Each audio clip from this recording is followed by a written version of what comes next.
Welcome to Subscribe, continually updated.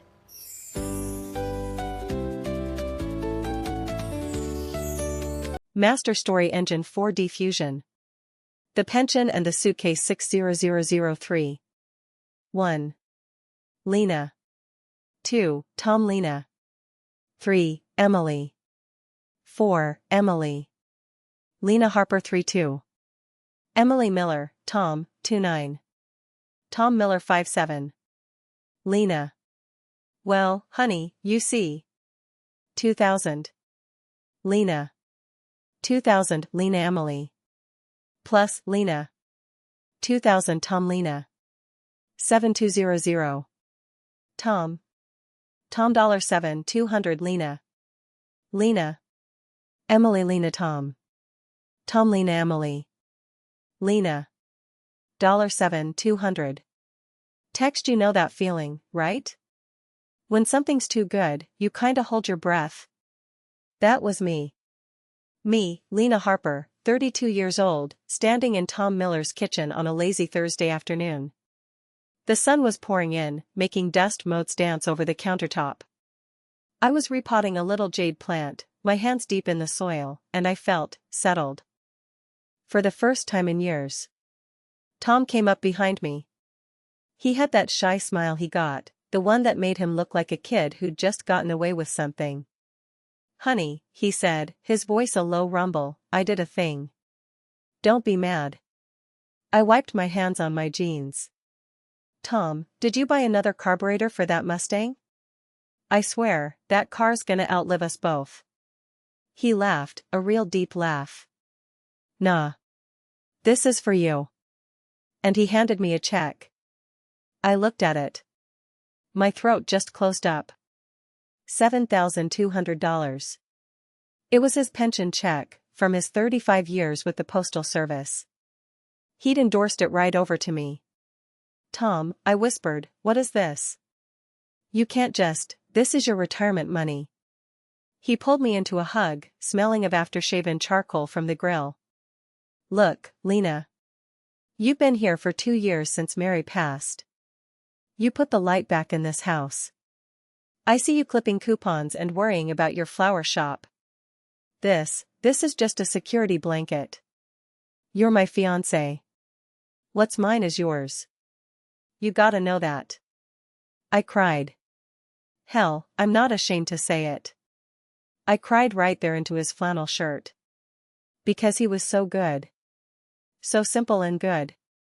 My ex-husband would have never done this in a million years. He'd count the damn toilet paper rolls. But Tom, he was the real deal. I put the check on the fridge, right under a magnet shaped like a little brown egg.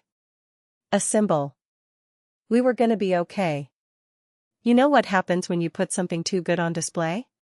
The universe takes a long look at it. And decides to take it back. The next day started the same. Coffee on the porch, watching the neighbor's dog, Buster, bark at a squirrel. But by noon, Tom was pacing. He kept looking at his phone, his forehead all wrinkled.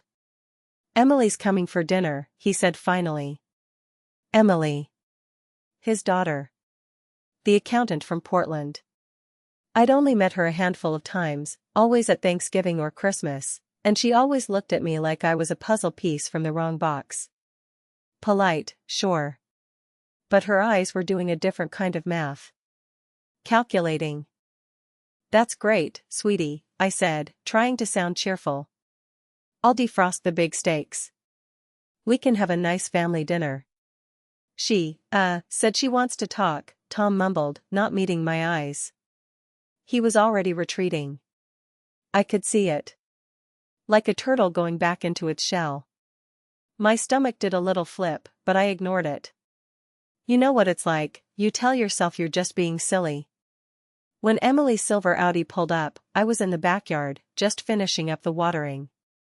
She stepped out, looking sharp in a navy blue blazer, her dark hair in that tight, no-nonsense bob.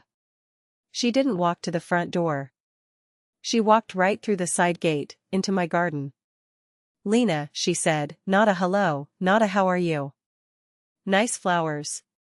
My mother planted these roses, you know. That piece rose right there. It was her favorite. I stood up, my hands on the hose. Hello, Emily. Long drive? I'm glad you're here. I meant it as a peace offering. She ignored it. She pointed at the rose bush, her finger sharp. You see that? She was here. This is her house. Her dirt. You're just watering her legacy. And that was it. The first punch.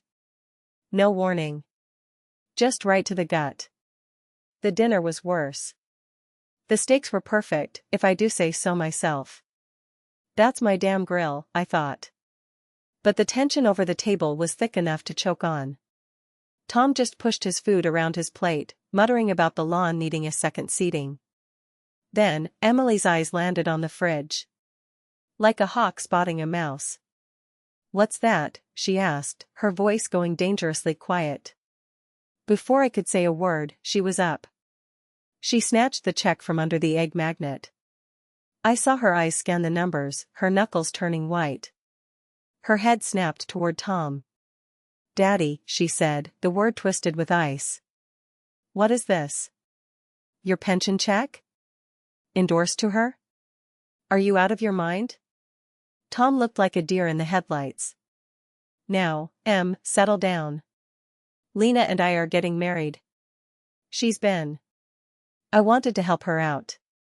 Help her out? Emily's laugh was an ugly, dry thing. She turned to me. You're good, I'll give you that. 2 years. 2 years of cozying up, getting your hooks in, and now you're cashing his pension checks? Emily's voice was a blade. She was still holding the check, waving it in the air like a piece of evidence in a courtroom drama. You really expect me to believe this is love? Come on. A woman your age, moving in with a grieving widower? It's a playbook. I didn't answer right away. My hands were steady, resting flat on the table, but my heart was banging on my ribs like it wanted out. I could feel Tom's gaze, small and apologetic, from across the table. He wasn't going to say a word. I knew it. He was a kind man with a spine made of wet newspaper. Emily saw it too. She stepped closer, the check still in her fist, her shadow falling over my plate. Look at him. Look at my dad. He's scared right now. That's what happens when you get caught. She shook her head. This house, that garden, his pension, it's not for you. It's our family's. My mother's. I took a sip of water. My throat was dry as a dirt road. Emily, I said, keeping my voice as calm as a Sunday morning, you're right to be protective. I'd be too. But you've got this all wrong. She snorted. Oh, I'm sure I do. Explain it to me, then. Explain why my father's retirement money he and my mother saved together, is on your fridge. I'm listening. I glanced at Tom. He was staring at his meatloaf like it might offer him a way out. You know what? Fine. If he couldn't stand up for us, I'd stand up for myself. I didn't ask for the check, I said. Tom gave it to me this morning. A gift. A gesture. I was going to put it into a joint account today. For our future. For the wedding. For a rainy day. I don't need his money, Emily. I have my own. That last part rushed out before I could stop it. It was the truth. I owned a small flower shop over on Maple Street. It didn't make me rich, but it paid the bills, and I'd busted my back for 10 years building it. I'd never once asked Tom for a dime. Emily's eyes narrowed. Your own money? From what? Selling some arrangements at the farmer's market? Please. That's a cute hobby, but it's not a retirement fund. My dad is a soft touch. You knew that the minute you met him. The word stung. My flower shop wasn't just a hobby. It was my life's work. The early mornings at the wholesaler, the late nights doing wedding orders, the cuts on my fingers from wire and thorns, that wasn't a hobby. It was survival. But I bit my tongue. Getting into a shouting match over my business wasn't going to help. I'm not here to fight with you, Emily, I said, pushing my chair back gently. But I won't be called a thief in my own home. This is my home now too. Your father asked me to share it with him. Your home? Emily laughed again. You moved in 8 months ago. That doesn't make it your home. That makes you a guest. A very comfortable one. Then she did something I didn't expect. She walked over to the kitchen drawer, the one where I kept my receipts and my little ledger. She pulled it open. Let's see how comfortable. What's all this? Planning your future expenses on his dime? No, that was a mistake. I'm a careful person. Meticulous, some might say. I keep records of everything, flower orders, utility bills, even the groceries I buy. And yes, I'd been tracking the household expenses because Tom and I had agreed to share them equally. I had receipts. Lots of them. I stood up. That drawer is none of your business. Those are my personal papers. If they're in my father's house, they're my business, she shot back, starting to rifle through the folders. She was looking for ammunition. Something. Anything to prove I was the gold digger she'd already decided I was. She found a folder labeled Household Expenses and flipped it open. Inside was a spreadsheet I'd printed out, showing every shared cost from the past 6 months. Utilities, repairs on the water heater, the new fridge, groceries. Next to each item, my contribution was circled in green ink. I'd paid exactly 50%. In some months, a little more. Emily stared at the numbers. Her lips moved silently, adding them up. Her confident, angry posture started to droop just a little. What is this? You think this makes you look better? You're keeping score. No, I said quietly. You're keeping score. I'm just being fair. I don't want anyone to think, ever, that I'm taking advantage. Tom finally spoke. Emily, honey, put that down. That's not your business. Lena, she's been more than fair. She's put her own money into this house. New windows. The driveway. She's not taking anything. Emily slammed the folder shut. So she's got a little money. That doesn't change the fact that she's got her eyes on the big prize. The pension. The house. Mom's garden. She pointed a trembling finger at me.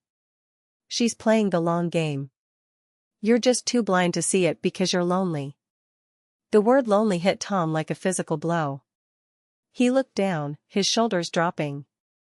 Emily had wounded him. And she won. For a moment, the kitchen was silent except for the hum of the fridge. The same fridge that had just been a symbol of our future, now felt like a cold, white witness to our destruction. I could feel the relationship starting to strangle itself. Emily's logic was a poison snake eating its own tail. She said I was after money, but the proof showed I was putting money in. She said the house wasn't mine, but I'd been paying for its upkeep. She said I wanted the garden, when all I'd done was water the roses and weed the flower beds. She was fighting a ghost, a version of me that didn't exist. And the more she fought, the clearer it became to anyone watching, even to Tom, maybe, that this wasn't about me at all. This was about her. Her fear. Her loss. Her control. I'm not trying to erase your mother, Emily, I said, my voice barely above a whisper. No one could. Tom talks about her every day with so much love. The roses out front? I take care of them because they were hers. Because they matter to him. And to you. I'm not the enemy here. For a split second, I saw a crack in her armor. A flicker of pain behind her eyes. She missed her mom. Of course she did. But she'd turned that grief into a weapon, and now she was pointing it at the wrong person. Then the crack sealed over. Save the sweet talk, she snapped. You're so good at this. You know all the right things to say. But I'm not buying it. I'll be watching you. She dropped the check back onto the counter. I'm staying here tonight. My old room upstairs. Dad, I need to talk to you. Privately. She turned and walked out of the kitchen, her heels clicking on the linoleum. Tom gave me a helpless, shattered look and then followed his daughter upstairs. I was left alone with the dirty dishes and the almost silent hum of the house settling around me. I stood there for a long time, looking at the check on the counter. The one he'd signed with love. Now it felt like a landmine. I picked it up, folded it carefully, and tucked it into my purse. It wasn't safe here. That evening, I stayed in the spare bedroom, the one I'd been using as a craft room. I could hear their voices, muffled through the ceiling. Emily's voice was sharp and insistent. Tom's was low, defensive. I couldn't make out the words, but the tone was enough. He was being interrogated. And I had a sinking feeling he was giving in. Around 10 o'clock, my phone buzzed. It was a text from a number I didn't recognize. You think you're the first? Ask him about the woman before you. The one from Cincinnati. Her name was Nicole. He'll lie. He always does. My blood went cold. A woman before me? Tom had told me I was the first serious relationship he'd had since his wife died. We'd had long talks about it, late into the night, him sipping his nightcap and telling me how lost he'd been until we met. Was it all a lie? I stared at the screen. This was Emily's doing. It had to be. She was trying to poison the well. But the seed was planted. Doubt started to spread its roots through my mind. I didn't confront Tom that night. Instead, I started to pack. Not everything. Just one suitcase. My essentials. A few clothes. My grandmother's jewelry. The important papers from my shop. Everything of value, really. I didn't know what was true anymore. I just knew I needed a way out, quick, if things went sideways. I slid the suitcase under the bed and sat in the dark, listening to the house groan. Around midnight, the footsteps on the stairs came down. The front door opened and closed. Emily's car started up and drove away. Then silence. A long, heavy silence. Tom didn't come to find me. I didn't sleep. I just sat there, my packed suitcase a shadow under the bed, and wondered who Nicole was. I wondered what other secrets this quiet house held. And I knew, come morning, everything would be different. The real fight hadn't even started yet. The first light of dawn crept through the bedroom curtains, gray and thin and cold. I hadn't moved. My suitcase sat under the bed, packed and waiting. Tom still hadn't come to me. I'd spent the whole night turning that name over in my mind. Nicole. Nicole. Who are you? I heard the floorboards creak in the hallway. Then his footsteps, heavy and slow, coming toward the bedroom. My heart thudded against my ribs. The door eased open and Tom stood there, looking like a man who hadn't slept in a week. His hair was a mess, his shirt wrinkled, his eyes rimmed red. Lena, he said, his voice raspy. We need to talk. I didn't answer. I just looked at him, my hands folded in my lap, still wearing the clothes from yesterday. Emily told me about the text, he said. She shouldn't have sent that. But I know you're wondering. About Nicole. I nodded, slow and careful. I am. I've been sitting here all night wondering. You told me I was your first serious thing since Susan. So who's Nicole, Tom? He walked to the bed and sat down on the edge, not close, not far. He stared at the floor. The silence stretched out so long I thought maybe he wasn't going to answer. Nicole was my sister, he said. The word hit me like a punch. I blinked. Your sister? Susan's sister, he corrected himself. He let out a long breath. Nicole was Susan's younger sister. She moved in with us after Susan died. For about 6 months. She said she was trying to help me through the grief. But it wasn't help. It was her trying to take Susan's place. Trying to get the life Susan had, the house, the pension. Me. I stared at him, my mind racing. What happened? I almost fell for it, Tom said, his voice dropping so low I had to lean in to hear. I was so goddamn lonely, Lena. So broken. And Nicole, she looked a little like Susan. Talked like her. Cooked her recipes. She made it real easy to pretend. But I realized pretty quick she wasn't doing it out of love. She was doing it for the money. She figured if she could marry me, she'd get Susan's pension, the house, the whole setup. Emily caught on before I did. He rubbed his face with both hands. Emily ran her off. Told her if she ever came near us again, she'd call the police. Nicole left in the middle of the night, suitcase in hand. Sound familiar? A chill ran down my spine. I thought about my own suitcase, packed and waiting 6 inches from where Tom was sitting. He didn't know. Not yet. Why didn't you tell me? I asked. All this time, why'd you keep it a secret?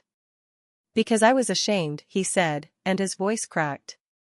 Because I didn't want you to think I was some fool who couldn't tell the difference between real love and a con job. Because I was scared, Lena. Scared you'd look at me different. Scared you'd leave. I sat with that. The room was silent except for the sound of a bird starting to sing outside. A robin, I think. First one of the morning. Emily, I said.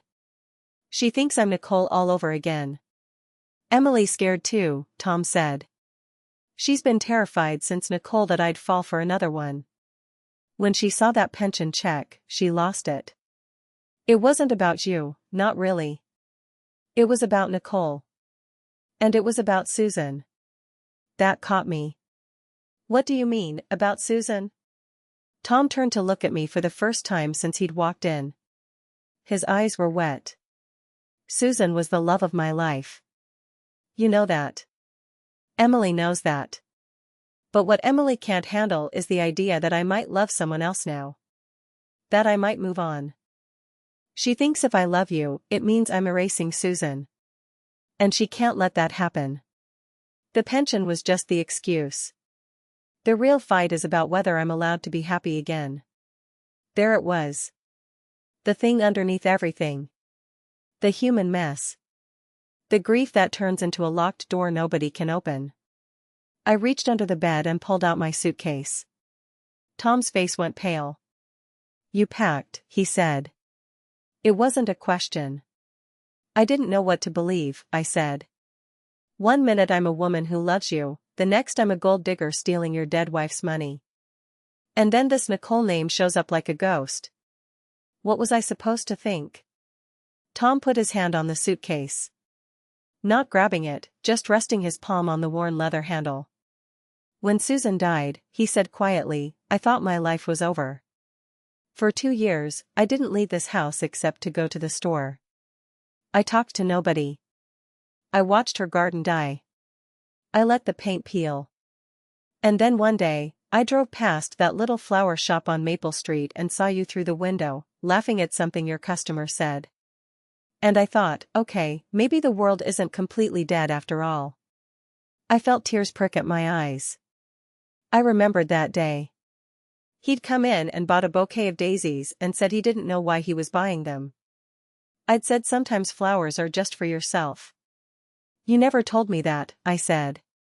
I'm telling you now. He took my hand. His fingers were cold. Emily sent that text to hurt you. To make you doubt. And it worked. I'm sorry I didn't tell you about Nicole. I'm sorry I let my daughter storm in here and treat you like a criminal.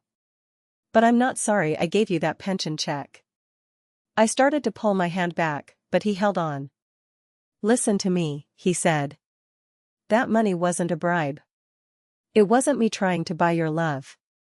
It was me saying, I see you. I see you bringing groceries into this house and never asking for a dime. I see you paying half the electric bill even though you keep your shop lights on 14 hours a day. I see you staying up with me when I can't sleep, making me tea, listening to me ramble about Susan like some broken record. That check was me saying, you're my partner. Not my housekeeper. Not my guest. My partner. The tears spilled over. I didn't wipe them away. But Emily's right about one thing, he went on. I am lonely. I was lonely before I met you, and I'd be lonely all over again if you left. But it's not just loneliness, Lena. It's you. Your laugh. Your stubborn way of making everything fair. The way you talk to your flowers like they can hear you. That's what I didn't want to lose. I looked at the suitcase. I looked at Tom. I thought about Susan, who I'd never met but who I knew from 100 stories. I thought about Nicole, a woman who saw a grieving man and saw a paycheck.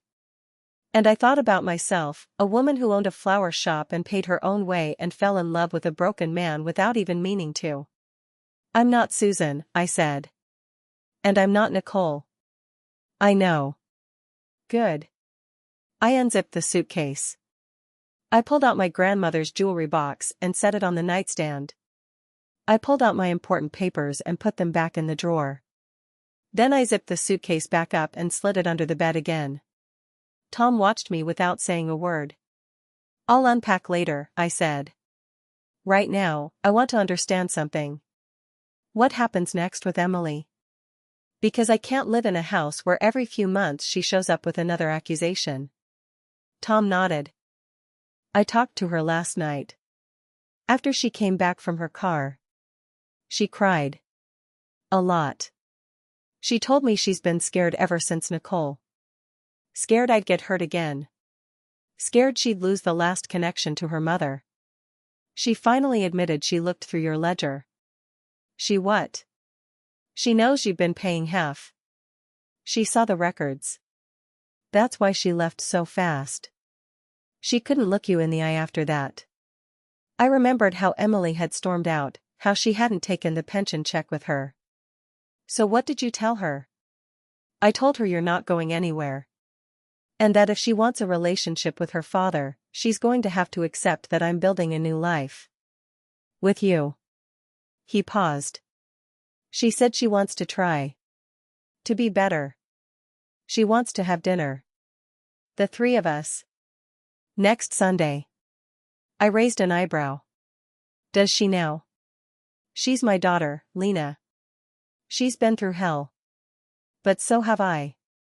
And so have you. I'm not asking you to forgive her overnight. I'm just asking you to give it a chance.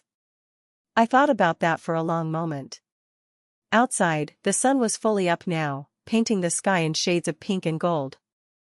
The birds were singing in full chorus. Another day. Okay, I said. Sunday dinner. But you're doing the cooking. Tom almost smiled. Almost. Deal. I stood up and stretched, my back aching from sitting all night. I have one more question. Anything. The pension check.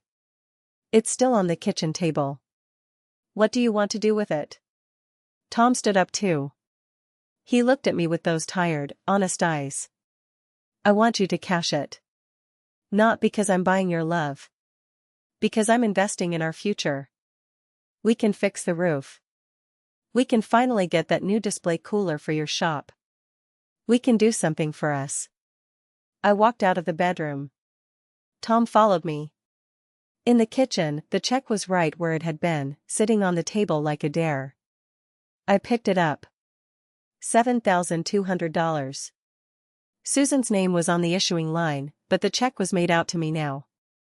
That wasn't erasure. That was a passing of the torch. A woman I'd never met, saying, "Take care of him for me." I tucked the check into my pocket. I'll go to the bank later, I said. After I open the shop. The daisies need watering. Tom put his arms around me, gentle and careful, like he was afraid I might break. I leaned into him. The house creaked around us, settling into the morning. Somewhere down the street, a neighbor's dog barked. A lawnmower started up. Life, moving forward. That Sunday, Emily came for dinner. She was stiff at first, her shoulders tight, her eyes darting toward me like she expected a fight. I made a peach cobbler from my grandmother's recipe. Emily ate 2 helpings. She didn't apologize, not in so many words, but she asked me about the flower shop. She listened when I answered. It was a start. As for the anonymous text, I never asked Emily about it directly. Some things don't need to be dragged into the light. She knew what she'd done.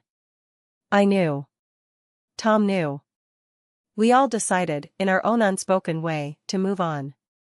The pension check paid for the new roof and a fridge for my shop. And a year later, when Tom got down on one knee in the middle of my flower shop, surrounded by roses and daisies and the sweet smell of fresh earth, I said yes. Not because he was lonely. Not because I wanted his money. But because love, the real kind, is 2 people deciding every single day to show up for each other. Even when it's hard. Even when the past shows up at the door with accusations and old ghosts. That night, I went home and unpacked my suitcase for good.